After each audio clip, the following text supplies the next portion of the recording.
Hi hello అందరికీ. ఇది నా ఫస్ట్ లాంగ్ వీడియో.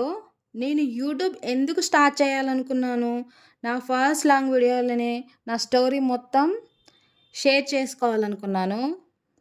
దానికంటే ముందు నా గురించి కొన్ని వివరాలు మీతో షేర్ చేసుకోవాలనుకుంటున్నాను. నా పేరు వెంకటలక్ష్మి. నన్ను అమ్ము అని పిలుస్తారు.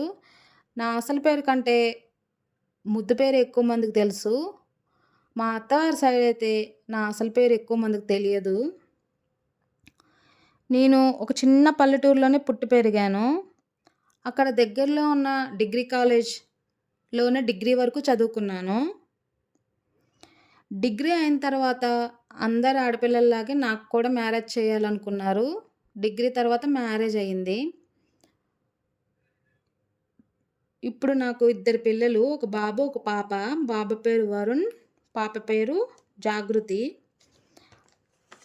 నేను పుట్టి పెరిగిందంతా పల్లెటూరులోనే. మ్యారేజ్ కూడా పల్లెటూరే. అంటే మా అత్తగారి వాళ్ళది కూడా పల్లెటూరే. అయితే మా హస్బెండ్ జాబ్ పరంగా మేము సారపాక, భద్రాచలంలో ఉన్నాము కొన్ని ఇయర్స్ పాటు. మాకు 1 ½ ఇయర్ వరకు పిల్లలు లేరు. అప్పుడు నేను జాబ్ ట్రయల్స్ చేశాను. నాకు ఈ పల్లెటూరు వాతావరణం అలవాటయ్యి ఒకేసారి సిటీలోకెళ్ళేసరికి, అంటే మ్యారేజ్ అయిన 1 మంత్ తర్వాత మేము సిటీలోకెళ్ళాం. సిటీలోకెళ్ళేసరికి ఎలా అయిందంటే నా పరిస్థితి కుడితిలో పడిన ఎలకలాగా అయిందనమాట. కుడితిలో పడిన ఎలక ఎలా ఉంటది, గిలగిలా కొట్టుకుంటది గదా! నా పరిస్థితి కూడా అలాగే ఉంది. ఎవ్వరూ తెలీదు. కొత్త ప్లేసు. ఎవరితో మాట్లాడదామా? ఆళ్ళేమనుకుంటారు? మాట్లాడతారా లేదా? ఇంట్లో నుంచి కూడా బయటికెళ్ళేదాన్ని కాదు. మా వారొచ్చారని ఫోన్ చేస్తే డోర్ తీసేదాన్ని. అలా అయింది నా పరిస్థితి. అయితే ఒక్కదాన్నే ఇలా బోరింగ్‌గా ఉండడం ఎందుకు, ఏదన్నా జాబ్ చేద్దామని మా వారంటే నేను కూడా జాబ్ చేద్దాం అనుకున్నాను. అలాగా ఒక 2, 3 ఇంటర్వ్యూకి తీసుకెళ్లారు మా వారు. నాకు అసలుకే భయం సిటీ అంటే. కనీసం మా వారు లేనప్పుడు రోడ్డు దాటి చిన్న వస్తువు తెచ్చుకోవాలన్నా భయమేసేది. ఆ రోడ్డు క్రాస్ చేయడం కూడా వచ్చేది కాదు. అయితే ఇంటర్వ్యూకెళ్ళా గానీ భయపడుతూనే ఎళ్ళేదాన్ని. వాళ్ళు అడిగిన క్వెషన్స్ తెలిసినా కూడా సమాధానం చెప్పలేని పరిస్థితి. అలా కొత్త వాళ్ళని చూస్తే అంత భయమేసేది. అలాగా 2, 3 ఇంటర్వ్యూలనైతే అటెండ్ చేశా. నా సిట్యుయేషన్ అర్థమైపోయి మా హస్బెండ్, మా అత్తగారు ఇక జాబ్ చేయమని గానీ, ఇంటర్వ్యూస్‌కి కానీ పంపించలేదు. అయితే నాకు ఇద్దరు పిల్లలన్నా కదా! ఆ పిల్లల్ని చూసుకోవడంలోనే 9 ఇయర్స్ గడిచిపోయాయి. రీసెంట్‌గా ఒక 6 మంత్స్ బ్యాకు మా హస్బెండ్‌కి హైదరాబాద్ దగ్గరలోనే జాబ్ వచ్చిందనమాట. ఆయనకి 5 మంత్స్ ఒక్కరిగా ఉన్నారు హాస్టల్‌లో. అప్పుడు ఆయన చేసే కంపెనీలోనే డిగ్రీ చేసిన వాళ్ళకి మంచి ఆపర్చునిటీస్ ఉన్నాయి. మంచి సాలరీ వస్తుంది. మనకు కూడా పిల్లలు స్కూల్‌కెళ్ళిపోతే కన్వీనియంట్‌గా ఉంటది కదా! అన్నారు. నాకు కూడా సిటీలో కొంచెం ఉండి భయమంతా పోయిందనమాట. అయితే నేను కూడా జాబ్ చేయొచ్చు. జాబ్ చేయాలన్న ఇంట్రెస్ట్, ఆ ఎక్స్‌పీరియన్స్ చేయాలన్నది నాకుండింది. ఎందుకంటే మా వారు ఒక్కళ్ళే కష్టపడుతున్నారు కదా!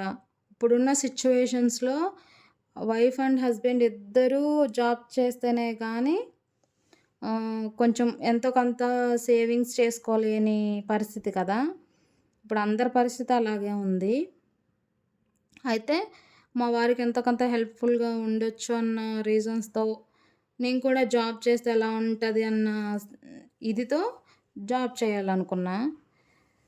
అయితే నేను పెళ్ళైన కొత్తలో కంప్యూటర్ కూడా నేర్చుకున్నా 4 మంత్స్. ఆహ్, మా హస్బెండ్ ఏమన్నారంటే సిస్టమ్ ఆపరేటర్స్‌గా మంచి మంచి జాబ్స్ ఉన్నాయి. మంచి సాలరీతో అన్నారు. నేనింక ఓకే అనుకున్నా. 2 మంత్స్ బ్యాకే ఇక్కడికొచ్చాం. ఇక్కడికొచ్చాక సిట్యుయేషన్ ఎలా తయారయిందంటే పిల్లలేమో 8కెళ్తారు. 4:30, 5 కల్లా వచ్చేస్తారు.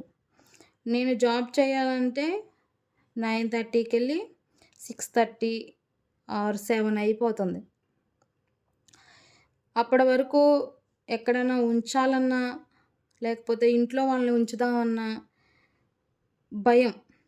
ఇప్పుడున్న సిట్యుయేషన్స్ ఎలా తయారయ్యాయి, ఎంత ఘోరంగా తయారయ్యాయో మీకు తెలుసు. ముఖ్యంగా పిల్లల విషయంలో.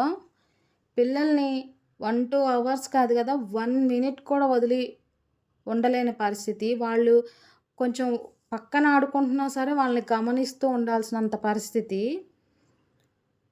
ఈ సిట్యుయేషన్‌లో నాకేమనిపించిందంటే, నాకు ఇప్పుడు మా ఆయనకి సపోర్ట్‌గా గానీ, మనీ ఎర్న్ చేయడానికి హ్మ్, కానీ, నా కెరియర్‌ని స్టార్ట్ చేయడానికి కానీ, దానికంటే నాకు పిల్లల్ని చూసుకోవడమే ముఖ్యం అనిపించింది ఇప్పుడున్న సిట్యుయేషన్స్‌లో. సరే ఇంకో 2, 3 ఇయర్స్ తర్వాతైనా చేద్దాంలే అనుకున్నా నేను. కొంచెం పిల్లలు పెద్దవాళ్ళవుతారు కదా! సర్లే దానికి కన్వీనియన్స్‌గా చూసుకొని జాబ్ చేద్దాం అనుకున్నా. అయితే రీసెంట్ టైమ్స్‌లో మా హస్బెండ్ ఏమన్నారంటే, "నీకు యూట్యూబ్ అంటే ఇంట్రెస్ట్ కదా! యూట్యూబ్ ఎందుకు స్టార్ట్ చేయకూడదు?" అని అన్నారు. అవును నిజమే కదా! నేను ఇంట్లోనే ఉంటున్నా కదా! స్టార్ట్ చేస్తే ఏమైంది? ఏదైతే అదయింది. ముందైతే స్టార్ట్ చేయాలి కదా! స్టార్ట్ చేయకండే మనం నెగెటివ్ థింకింగ్ ఎందుకు చేయాలి అని అనుకున్నా. అంటే ఈ ఆలోచన ఇప్పటిది కాదు. 7 ఇయర్స్ నుంచి నా షార్ట్ వీడియోలో కొంచెం షేర్ చేసుకున్నా నేను ఫస్ట్ షార్ట్ వీడియోలోనే. 7 ఇయర్స్ బ్యాక్ మా పాప కడుపులో పడకముందే నాకు కొంచెం యూట్యూబ్ అది చూసి ఇంట్రెస్ట్ వచ్చేదనమాట. నేను కూడా యూట్యూబ్ చేయాలి అని. మా హస్బెండ్‌కైతే ఇంట్రెస్ట్. ఆయన ఫుల్ సపోర్టు. కానీ ఇక్కడొచ్చిన బాధంతా బయట వాళ్ళతోనే. అంటే మనకేదన్నా కష్టం వస్తే ముందుకొస్తారో రారో తెలియదు కానీ, ఏదన్నా మనం ఏదన్నా చేస్తున్నామంటే వెనక్కి లాగేవాళ్ళే ఉంటారు కదా! హెల్ప్ చేయకపోగా వెనక్కి లాగుతా ఉంటారనమాట కొంతమంది. ఏంటి మీ కోడలు సోషల్ మీడియాలో ఉంది. వీడియోస్ చేస్తుంది. ఇంట్లో అయన్నీ షేర్ చేసుకుంటుంది. అది ఇదని మా అత్తగారికి వాళ్ళకి చెప్తారేమో. మా అత్తగారు కూడా ఫుల్ సపోర్ట్ నేనేదంటే అదే. కానీ వాళ్ళని ఆమెని నా వల్ల ఆమె బాధపడడం ఎందుకు? మా హస్బెండ్‌తోనైనా ఎవరన్నా ఏమన్నంటే ఆయన్ని బాధ పెట్టడం ఎందుకు అన్న ఒక్క హ్మ్. రీజన్‌తోనే నేను స్టార్ట్ చేయలేదు. లేకపోతే నాకు మనీ ఎర్న్ చేసే ఒక్క విషయమనే కాదు యూట్యూబ్ నేను చూస్ చేసుకోవడానికి. నాకు ఇంట్రెస్టు. నేను చిన్న చిన్న రీల్స్ పోస్ట్ చేస్తూ ఉండేదాన్ని. ఇంట్లో పిల్లల క్యూట్ వీడియోస్ కానీ, ఆహ్, ఫ్యామిలీ గ్యాదరింగ్స్‌లో ఫ్రెండ్స్‌తో ఉన్నప్పుడు, కజిన్స్‌తో ఉన్నప్పుడు సరదాగా వీడియోస్ తీసి రీల్స్ షేర్ చేయడం, స్టేటస్ పెట్టడం, అలా మెమొరీగా షేర్ చేసుకోవడం అనేది నాకు బాగా ఇంట్రెస్ట్ అనమాట. నా దగ్గరే ఉండేయి ఎవ్వరి వీడియోస్ అయినా సరే. అంతే కాకుండా ఇప్పుడున్న రీసెంట్ టైమ్స్‌లో యూట్యూబ్ బాగా హౌస్ వైఫ్స్‌కి మంచి ప్లాట్‌ఫార్మ్. అంటే ఇంతకుముందు నేను స్టార్ట్ చేయాలనుకున్నప్పుడు ఎక్కువ మంది లేరు కానీ, ఇప్పుడు యూట్యూబర్స్ ఎక్కువగా ఉన్నారు కదా! హౌస్ వైఫ్‌కి మంచి ఆపర్చునిటీ ఇది. అంటే మనం ఎలా యూజ్ చేసుకున్న దాన్ని బట్టే ఉంటది గదా! ఏదైనా మంచికి యూజ్ చేసుకోవచ్చు, చెడుకి యూజ్ చేసుకోవచ్చు. అందుకే నేను యూట్యూబ్ స్టార్ట్ చేయాలనుకున్నాను. ఇంట్లో ఖాళీగా ఉండడం ఎందుకు అని. అలా అని యూట్యూబ్ ఏమి ఈజీ కాదు. మనం చేసే ప్రతిదాన్ని వీడియో తీయాలి. దాన్ని షేర్ చేసుకోవాలి. ఇప్పుడు నా సిట్యుయేషనే చూడండి. నేను ఇప్పుడు వాయిస్ ఓవర్ ఇవ్వడానికి 1, 2 అవర్స్ నుంచి తిప్పలు పెడుతున్నా. ఇది నా యూట్యూబ్ స్టోరీ. ఇక వీడియోలోకొస్తే చికెన్ కర్రీ చేస్తున్నాను. రెండిట్లో చేస్తున్నావే అనుకుంటున్నారేమో. మాకు తెలిసిన అన్నయ్య వాళ్ళు హాస్టల్‌లో ఉంటున్నారు. చికెన్ కర్రీ చేసి పెట్టమంటే చేసి పెడుతున్నా. దాన్ని బ్రీఫ్‌గా మీకు చెప్పేస్తా. అందరూ చికెన్ కర్రీ చేసుకుంటారు. కానీ ఈ స్టైల్‌లో చేస్తే గ్రేవీ బాగా వస్తది. టేస్ట్ కూడా బావుంటది. పాన్ పెట్టి ఆయిల్ వేసుకోవాలి. అందులో ఆనియన్స్ వేసి ఫ్రై అయిన తర్వాత మసాలా ఏసుకోవాలి. మసాలా కూడా ఫ్రై అయిన తర్వాత ఉప్పు, పసుపు, కారం ఏసి ఫ్రై అవ్వనివ్వాలి. దాని తర్వాత టమాటా, పచ్చిమిర్చి వేసి బాగా మగ్గనివ్వాలి. ఇప్పుడు మనం మ్యాగ్నేట్ చేసుకున్న చికెన్ ఏసుకోవాలి. చికెన్ కూడా ఎలా మ్యాగ్నేట్ చేసుకోవాలంటే ఉప్పు, కారం, పసుపు వేసి పెరుగు కూడా వేసుకోవాలి. ఒక 2, 3 అవర్స్ ఫ్రిడ్జ్‌లో పెట్టుకుంటే కలిపేసి చాలా బావుంటది. సాఫ్ట్‌గా అవుతది చికెను. దాన్ని మన కర్రీలో కలుపుకొని సిమ్‌లో పెట్టుకొని ఒక 5 మినిట్స్ ఉంచితే వాటర్ రిలీజ్ అవుతది. దాన్ని మంచిగా ఫ్రై చేసుకుంటే మనం వాటర్ కూడా వేయనవసరం లేదు. కర్రీ ప్రిపేర్ అయిపోద్ది. ఇక్కడ కర్రీ అయిన తర్వాత మా అబ్బాయి, మా అమ్మాయి చికెన్ టేస్ట్ చేస్తున్నారు ఎలా ఉంది అని. ఎలా చెప్తుందో చూడండి మా జాను. నాకు కూడా పెడుతుంది. కర్రీ అయితే బావుంది. ఇక అన్నయ్య వాళ్ళకి కర్రీ అయితే వేసిచ్చేస్తున్నా. ఆళ్ళు కూడా తిని చాలా బావుందని చెప్పారు. చాలా హ్యాపీ అనిపిచ్చింది.